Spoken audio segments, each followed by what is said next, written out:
Қала әкімінің апта ішіндегі жұмыс сапары Заводской кентінде жалғасын тапты. Кенттегі Арман орталығындағы жөндеу жұмыстары қарқынды атқарылуда.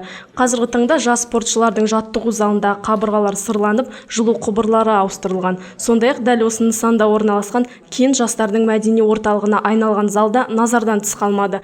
Мұндағы жауапты жүйе өкілінің пайымдауынша, музыкалық аспаптардың жаңартылуы аса қажеттілікке ие. Қала басшысы айтулы мәселенің маңызына ерекше мән берді.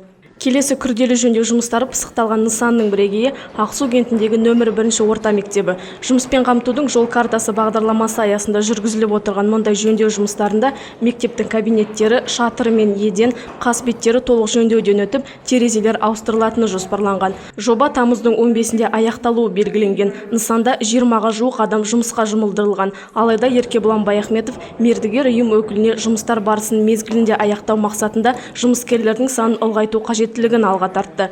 У нас срок завершения работ уже полностью 15 августа подключить должны стать. Біз 15 тамызға дейін жұмыстарды аяқтауымыз қажет. Өздеріңіз көріп тұрғандай атқарылатын жұмыстар барысы өте үлкен. Сондықтан 2 ауысымға тағы да адамдарды жұмылдыру керек.